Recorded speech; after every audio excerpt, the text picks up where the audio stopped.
स्वागत है दोस्तों स्टडी फॉर यूपीएससी में। हम लोग यूपीएससी प्रीलिम्स के लिए कुछ इम्पोर्टेंट टॉपिक वाइज स्टडी कर रहे हैं, जिसमें आज इकोनॉमी से रिलेटेड टॉपिक है। जिसमें पहला चीज़ हम लोग देखेंगे राजस्व है, जिसको रेवेन्यू एक्सपेंडिचर कहते हैं। तो पहली बात तो इसका सिंपल डिफिनीसन देखेंगे, और ये डिफिनीसन से भी सवाल हो सकता है कि रेवेन्यू व्यय यानी कि रेवेन्यू एक्सपेंडिचर या राजस्व व्यय एक प्रकार का खर्च है। उस खर्च से न तो किसी प्रकार के संपत्ति का निर्माण होता, कोई एसेट नहीं बनेगा, और न ही कोई हमारा लोन कम होगा। बस ये खर्चा है जो दैनिक जीवन में होने वाला खर्चा है। अर्थात यह व्यय जो है आपको केंद्र सरकार का भौतिक या वित्तीय संपत्ति के या परिसंपत्ति के सृजन से अलग या अतिरिक्त अन्य उद्देश्यों के लिए किया गया खर्च है। यानी यह आपको केंद्र सरकार के किसी वित्तीय संपत्ति या भौतिक संपत्ति का मतलब निर्माण नहीं करता, बल्कि अदर उद्देश्य के लिए खर्चा करता है। जैसे देखिए, राजस्व खर्च का संबंध मेनली सरकारी विभाग के सामान्य कार्यों के लिए या विविध सेवाओं के लिए होता है। सामान्य कार्य के लिए जो खर्चा होता है वो राजस्व खर्च होता है, ठीक है। और साथ ही साथ सरकार द्वारा उपगत ऋण ब्याज अदायगी के लिए, यानी कि कोई सामान्य कार्य कर रहे हैं तो ऋण अगर लिया गया है तो उसका ब्याज दिया जा रहा है, तो राज्यों या अन्य दलों को अगर अनुदान दिया जा रहा है तो इस बात में एक चीज़ गौर कीजिएगा, ये अनुदान देने वाली बात में कि अगर ग्रांट दिया जा रहा है तो कुछ, यानी कि ग्रांट से तो परिसंपत्ति यानी कि ये रेवेन्यू एक्सपेंडिचर है और इससे तो परिसंपत्ति का निर्माण होगा नहीं, लेकिन कुछ ग्रांट से परिसंपत्ति का निर्माण हो सकता है। इस बात को भूलिएगा नहीं, ठीक। राजस्व व्यय को दो पार्ट में बांटा जाता है, एक आपको योजनागत व्यय होता है और दूसरा गैर योजनागत व्यय। राजस्व व्यय में सबसे इम्पोर्टेंट आपको गैर योजनागत व्यय होता है, जिसमें ब्याज अदायगी आपको पहले ही बता दिया गया है। प्रतिरक्षा व्यय यानी कि रक्षा व्यय जो होता है वो उपदान यानी कि सब्सिडी, वेतन एवं पेंशन, ये सब के सब आपको राजस्व व्यय का हिस्सा है, जिसमें सबसे बड़ा हिस्सा जो होता है वो ब्याज अदायगी है। फिर दूसरा नंबर पे आपको प्रतिरक्षा व्यय है, ठीक। जबकि योजनागत व्यय में केंद्रीय योजना और राज्य सरकार एवं यूटी यानी कि केंद्र शासित प्रदेश की योजनाओं में जो केंद्रीय सहायता है वो आपको आता है राजस्व व्यय, ठीक। तो इस बात को भूलिएगा नहीं कि कोई भी शब्द से इसमें सेंटेंस बनाया जा सकता है, ठीक। ये बात को याद रखिएगा। अब हम लोग आगे बढ़ते हैं और अगला नंबर हम लोग देखेंगे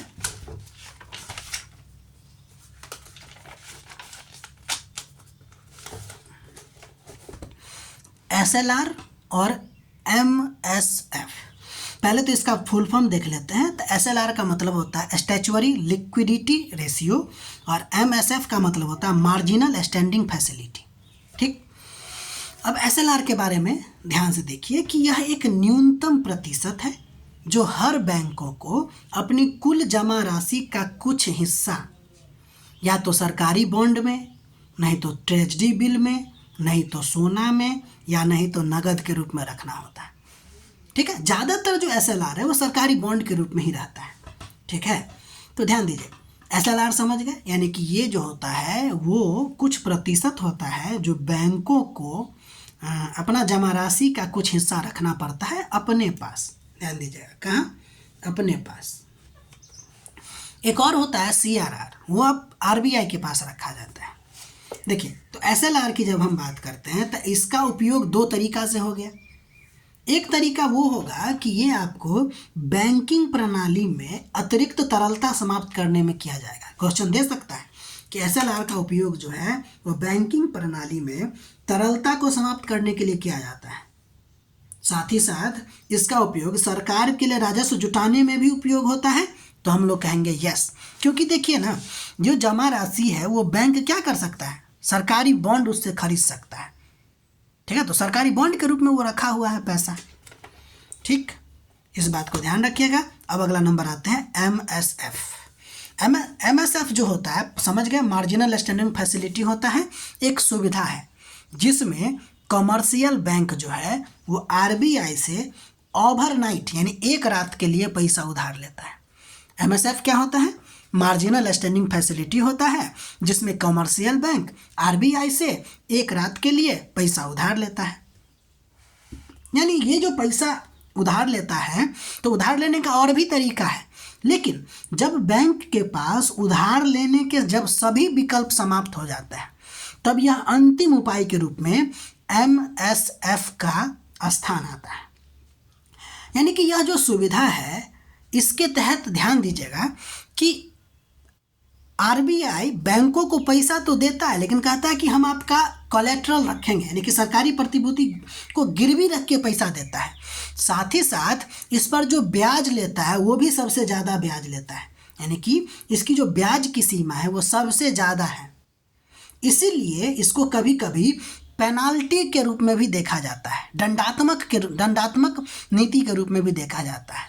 एक्चुअली दंड नहीं है ये, लेकिन चूंकि इतना ज़्यादा इसमें ब्याज लिया जाता है कि इसको पैनल इन नेचर कहा जाता है। ठीक, एमएसएफ सिंपल शब्दों में आरबीआई से कमर्शियल बैंक एक रात के लिए पैसा उधार लेगा, बहुत ज़्यादा ब्याज दर होता है, कोलेट्रल भी लेता है। कौन? आरबीआई। अगला नंबर हम लोग देखेंगे ब्रेटन वुड्स समझौता, या जो 1944 में हुआ था। ध्यान दीजिए, पहले इस समझौता के तहत क्या हुआ कि वैश्विक अर्थव्यवस्था को स्थिर करने के लिए कुछ महत्वपूर्ण अंतर्राष्ट्रीय संस्थाओं की स्थापना की गई, और चूंकि यह समझौता जो है वह अमेरिका के ब्रेटन वुड्स में हुआ था, इस बात को भी ध्यान रखिएगा, इसलिए इसको ब्रेटन वुड्स समझौता कहते हैं। इस समझौते के तहत जो संस्था स्थापित हुई वो मेनली दो है। एक था आपको इंटरनेशनल मॉनेटरी फंड, जिसको आईएमएफ बोलते हैं, और दूसरा वर्ल्ड बैंक, डब्ल्यूबी यानी। तो पहले आईएमएफ के बारे में देख लेते हैं। इसकी स्थापना तो हो गई 1944 में, लेकिन यह काम करना शुरू किया 1945 में। इसका उद्देश्य क्या था? तो इसका उद्देश्य है मेनली अंतर्राष्ट्रीय मुद्रा व्यवस्था को स्थिर करना, देशों को भुगतान संतुलन संकट से में ऋण देना। मेन ये बातें है ना, अंतर्राष्ट्रीय मुद्रा व्यवस्था को स्थिर करना है और भुगतान संतुलन संकट में, बैलेंस ऑफ पेमेंट बोलते हैं ना इसको, भुगतान संतुलन संकट में ऋण देना। विनिमय दर की स्थिरता भी बनाए रखना इसका एक उद्देश्य है। जब हम लोग वर्ल्ड बैंक की बात करते हैं तो इसका प्रारंभिक नाम भी हम लोग को देखना है। इसको आईबीआरडी कहते हैं, यानी कि इंटरनेशनल बैंक फॉर रिकंस्ट्रक्शन। इस वर्ड को ध्यान दीजिएगा, रिकंस्ट्रक्शन एंड डेवलपमेंट। यानी कि इसका उद्देश्य क्या है? द्वितीय वर्ल्ड वार है ये, सेकेंड वर्ल्ड वार के दौरान या उसके बाद देशों में पुनर्निर्माण में मदद, देशों के पुनर्निर्माण में मदद, और साथ ही साथ विकासशील देशों को विकास परियोजनाओं के लिए ऋण देना। ध्यान दीजिए, विकासशील देशों को विकास परियोजना के, डेवलपमेंट प्रोजेक्ट के लिए ये ऋण देता है, जबकि आईएमएफ जो है भुगतान संतुलन के संकट में ऋण देता है। दोनों में यही बेसिक डिफरेंस है। इस सम्मेलन के या इस सिस्टम के द्वारा जो दुनिया भर में जो स्टैंडर्ड अपनाया गया उसका नाम था गोल्ड डॉलर, यानी कि गोल्ड को डॉलर के से जोड़ दिया गया और बाकी देश के मुद्राओं को डॉलर से जोड़ दिया गया। ठीक, तो ये ब्रेटन वुड्स समझौता है। उसके बाद अगला नंबर हम लोगों को देखना है, वो देखना है असंगठित क्षेत्र के बारे में, अनऑर्गेनाइज सेक्टर के बारे में।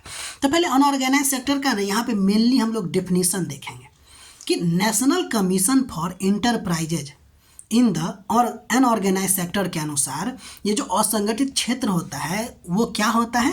तो असंगठित क्षेत्र में निजी स्वामित्व वाले छोटे उत्पादन या सेवा उद्यम होते हैं। ये ज़्यादातर आपको निजी स्वामित्व वाला होता है, स्वयं स्वामित्व वाला होता है और छोटा उद्योग होता है ये। ठीक है, और इसमें कर्मचारियों की संख्या भी बहुत सीमित होती है या बहुत कम होती है। कर्मचारियों की संख्या को लेकर एक बढ़िया डिफिनेशन आपको सीएसओ के द्वारा दिया गया है, केंद्रीय सांख्यिकी संगठन के द्वारा, वो भी विनिर्माण क्षेत्र में, मैन्युफैक्चरिंग के क्षेत्र में, कि अगर कोई बिजली उपयोग करने वाला है, यानी कि बिजली उपयोग होने पर अगर 10 से कम मजदूर है तो वो असंगठित क्षेत्र होगा, और अगर बिजली उपयोग नहीं करता है और 20 से कम मजदूर है तो वो भी आपको असंगठित क्षेत्र में आ गया। यानी कि असंगठित क्षेत्र में जो कामगारों की संख्या वो 10 से 20 है। अगर ऐसा उद्योग है तो उसको हम लोग क्या कहेंगे? असंगठित क्षेत्र का उद्योग। ध्यान दीजिए, भारत में जो असंगठित क्षेत्र में काम करने वाले लोग हैं उसको कहते हैं असंगठित कामगार। क्या इससे असंगठित कामगार के पद को कहीं भी परिभाषित किया गया है क्या भारत में? तो हम लोग कहेंगे यस, भारत में असंगठित कामगार के पद को परिभाषित किया गया है और वह अधिनियम है असंगठित कर्मकार सामाजिक सुरक्षा अधिनियम 2008 के तहत इसको परिभाषित किया गया है। और इसके अनुसार असंगठित कामगार में कौन कौन आएंगे? तो घर आधारित कामगार, स्वनियोजित या दिहाड़ी मजदूर, ये सब के सब आपको असंगठित कामगार में आएंगे। ध्यान दीजिएगा कि असंगठित कामगारों को यह सुविधा नहीं मिलता है और यही जो है आपको ऑर्गेनाइज सेक्टर से अलग करता है। जैसे इसको पेंशन नहीं मिलता, भविष्य निधि नहीं मिलता, ग्रेच्युटी नहीं मिलता, मातृत्व अवकाश इस सब को नहीं मिलता। ठीक है, यानी कि सबको इसका सुरक्षा नहीं है। ठीक, अब हम लोग देखेंगे ग्रीन बॉक्स। देखिए, सब्सिडी की पहचान जो है वो आपको बॉक्स के रूप में, समान रूप से सब्सिडी की जो पहचान है वो बॉक्स के रूप में किया गया है। यह अवधारणा यानी कि ग्रीन बॉक्स और भी है ब्लू बॉक्स, अम्बर बॉक्स, इसकी जो अवधारणा है आपको एग्रीमेंट ऑन एग्रीकल्चर के आधार पर WTO ने लागू किया। एग्रीमेंट ऑन एग्रीकल्चर के आधार पे WTO ने लागू किया है। तो ये ग्रीन बॉक्स होता क्या है, बस इतना जानना है। तो ये कृषि सब्सिडी है, ठीक, और कृषि सब्सिडी की वह श्रेणी है जिसमें WTO कहता है कि यह व्यापार को बहुत कम या बिल्कुल न प्रभावित करने वाली सहायता है। यानी कि सब्सिडी क्या होता है? एक प्रकार का सहायता होता है। और अगर हम कृषि को सहायता करते हैं तो क्या इससे व्यापार प्रभावित होगी? तो ग्रीन बॉक्स में ये शर्त है कि भाई बिल्कुल प्रभावित नहीं होगी या होगा भी तो बहुत कम होगा। इसीलिए जब ग्रीन बॉक्स सब्सिडी दिया जाता है तो उस पर कोई कटौती की बाध्यता नहीं है, आप जितना चाहे उतना बढ़ा सकते हैं। ठीक, इस बात को ध्यान रखिएगा। तो ये था आपको आज के लिए इकोनॉमिक्स में UPSC प्रीलिम 2026 के लिए कुछ इम्पोर्टेंट टॉपिक। ठीक है, बाकी अगर आपको हमारा प्रयास अच्छा लग रहा है तो लाइक कीजिएगा, शेयर कीजिएगा, सब्सक्राइब कीजिएगा और अपना पढ़ाई करते रहिएगा। मिलते हैं अगले वीडियो में।